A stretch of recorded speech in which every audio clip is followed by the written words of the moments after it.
어떻게 치어리더가 되어야 하냐고요? 먼저 자신을 긍정적으로 칭찬하는 습관부터 길러야 합니다. 한 대학의 연구에 따르면 개인이 느끼는 감정의 95%는 자신을 어떻게 말하는가에 달렸다고 해요. 틈나는 대로 자신에게 나는 할 수 있다, 나는 최고다, 나는 천재야, 나는 내일을 사랑한다 등의 말을 해보세요. 많은 사람이 이렇게 자신을 격려하기보다는 자신이 처한 문제와 자신이 부러워하는 사람들, 재정적 어려움, 짜증나는 교통체증 등을 생각하면서 스스로 불행하다고 느끼고 있답니다. 당신을 지속적으로 성장시켜야 해요. 성장하지 않으면 퇴보합니다. 아무도 제자리에 있는 사람은 없어요. 아침에 일어나면 개구리부터 먹으라는 것. 여기서 개구리는 하기 싫지만 해야 할 중요할 일을 말한다. 개구리를 먹는 방법을 배운다면, 즉 하기 싫지만 중요한 일부터 하는 습관을 들인다면 누구나 성공적인 인생을 살아갈 수 있다는 것입니다. 성경에 이런 말이 나오죠. 누구든지 받고자 하는 대로 주라. 이는 사업에서도 진리예요. 그것만 실천하면 누구나 성공할 수 있어요. 그런데 왜 사람들이 실패할까요? 그건 순서를 바꾸기 때문이에요. 성공한 사람들은 먼저 주고 나중에 받습니다. 그러나 보통 사람들은 먼저 받고 나중에 주려 합니다. 단순한 순서의 차이지만 이는 엄청난 차이가 있어요. 농부가 먼저 뿌리고 그 다음에 거두어 들이듯이 주고 보상을 받는 것이 자연의 법칙입니다. 우리는 착각하고 있습니다. 고래를 때려서 혼을 내서 원하는 방향으로 훈련시킬 수 있다고 생각하고 있습니다. 그 고래는 달리 말하면 우리의 자녀이고 동료이자 직원이자 고객을 의미합니다.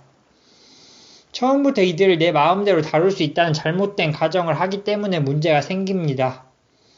그래서 못 쫓아오면 화가 나서 소용이 없는 걸 알면서도 채찍을 휘두르게 되는 것입니다.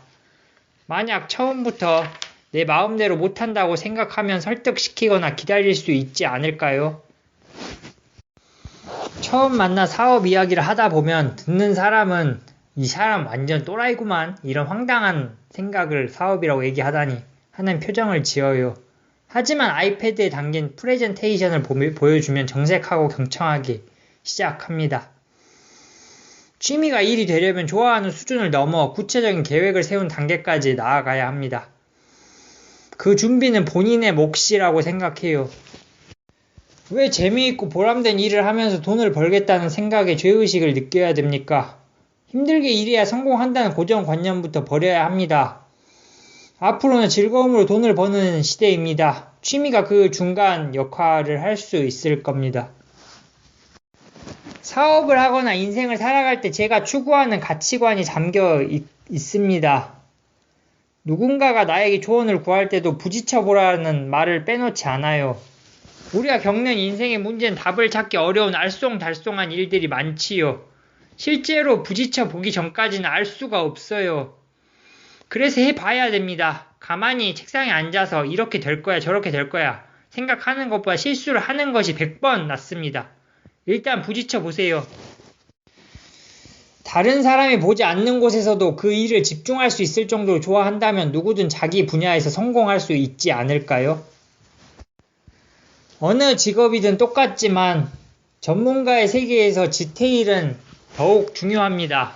손끝 하나에 사람의 생명이 달려있는 의사나 오케스트라와 완벽한 화음을 이뤄야 되는 지휘자에게 완벽함은 선택이 아니라 필수 사항입니다. 그 팽팽한 긴장감을 즐기려면 역시 좋아해야 합니다. 즐겨야 합니다. 싫어하는데 미래를 위해서 내가 좋아하는 것을 포기하고 시간을 쏟아 붓는다? 그런 희생 정신으로는 최고의 길에 들어서기 어렵습니다. 직업이란 것이 그렇습니다. 부와 명예를 위해 직업을 택한 사람과 그렇지 않은 사람 사이에는 넘을 수 없는 격차가 존재합니다.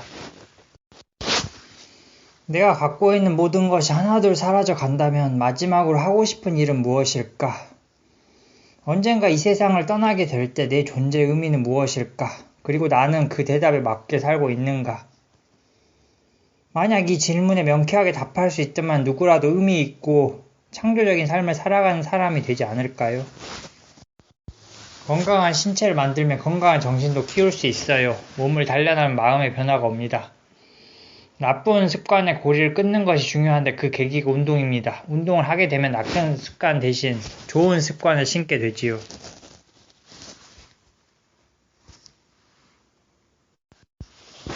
젊은이들에게 나누고 싶은 삶의 철학을 알려주세요. 오늘이 생애의 마지막 날이다 라는 생각으로 살아가세요. 남들은 어떤 사람을 만나면 다음에 하지라고 생각하지만 나는 항상 이번이 마지막이라고 다짐하고 만나요. 이번 인터뷰도 마찬가지입니다. 그러다 보니 최선을 다하게 돼요.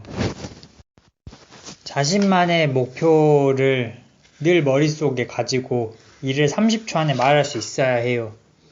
꿈에서조차 말할 수 있는 확실한 목표와 성공과 성취를 일궈내는 마법이 주문입니다. 꿈을 위한 욕심 마음껏 부려라. 이게 마지막 제 당부입니다.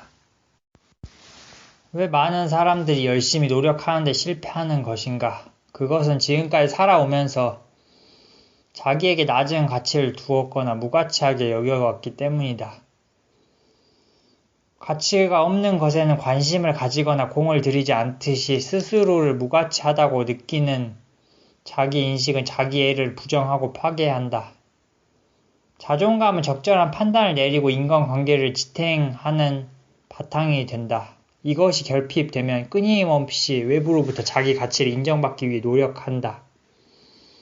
무게중심이 내부가 아닌 외부다 보니 조그만 인정과 비판, 평가에도 흔들리게 된다. 자신의 가치 발견은 이런 잘못된 무게중심을 나 중심으로 이동시키는 역할을 한다.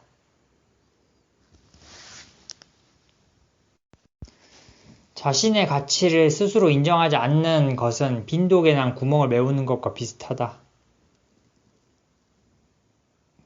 그 구멍을 메우지 않으면 아무리 많은 물을 붓더라도 아무것도 남지 않는다.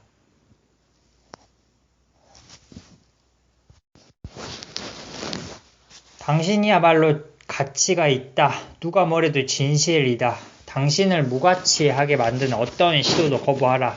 심지어 당신의 부모나 아내, 형제, 자매, 직장 상사, 종교 지도자를 할지라도 당신에게 숨어있는 가치를 드러내기를 아끼지 말라. 당신이 찾는 그 가치에 맞는 삶을 살기로 결심할 때 모든 문이 열린다. 그 가치는 당신의 값어치를 높여주어 당신이 꿈꾸는 인생을 살아갈 수 있게 할 것이다. 최고가 되기 위해서는 목표가 필요하다. 목표가 없음 방황하고 흔들림이 아무것도 할 수 없다. 과거에 이룬 것들은 공허해 보이고 미래는 불확실해 보이며 현재는 혼란스럽다. 그러나 목표가 있으면 이 모든 것이 제자리를 잡는다. 내가 원하는 분야의 전문가를 만나보라. 가능한 최고의 전문가를 만나라. 만나주지 않더라도 계속 문을 두드려라. 나의 열정이 그 사람을 감동시키는 순간 강력한 후원자를 얻게 된다. 그렇게 만나다 보면 시야가 트이고 사고의 수준이 달라지며 새로운 네트워크를 알 수 있게 된다. 어떻게 그렇게 독보적인 위치에 오르게 되었는지 배울 수 있으며 수많은 문제를 해결해온 솔루션을 알게 된다. 진실로 원해서 서로 만난다면 서로의 영혼 사이에 불꽃이 튄다. 가능하면 지속적으로 만나야 한다. 한 번의 만남으로 모든 것을 얻을 수 없기 때문이다. 지속적으로 만나면 비에 옷 젖는 검처럼 점차 자연스러워진다. 또한 해보아야 한다. 감독이 되고 싶으면 촬영 현장을 직접 가보고 펀드 매니저가 꿈이라면 증권사로 직접 가보라. 미국에 유학을 가고 싶으면 정말 가보라. 가서 부딪히다 보면 답이 나온다. 리포터가 되고 싶은데 뽑아주는 방송국이 없는가? 카메라와 마이크를 들고 원하는 뉴스 현장으로 가서 직접 찍어보면 된다. 편집도 직접 해보고 에피소드도 만들어 보내보라. 수백 대 1의 치열한 경쟁률 속에 쏟아지는 비슷한 이력서보다 훨씬 눈에 띌 것이다. 국제 비영리 단체에서 일하고 싶다면 채용 공고가 날 때까지 기다리지 마라. 배낭을 메고 직접 개인적으로 구호 현장에 가보라. 그곳에 현장 책임자를 만나 단기 봉사라도 해보라. 과연 자신의 적성과 맞는지 아닌지를 판별하게 된다. 삶의 목표는 길을 잃지 않도록 하는 빛을 밝혀주는 안내자다. 우리 자신이 되는 것, 우리가 할 수 있는 일을 하는 것, 이것이 삶의 유일한 목표다. 자기 자신의 존재 법칙에 충실한 것이야말로 인생에서 가장 용기 있는 행동이다.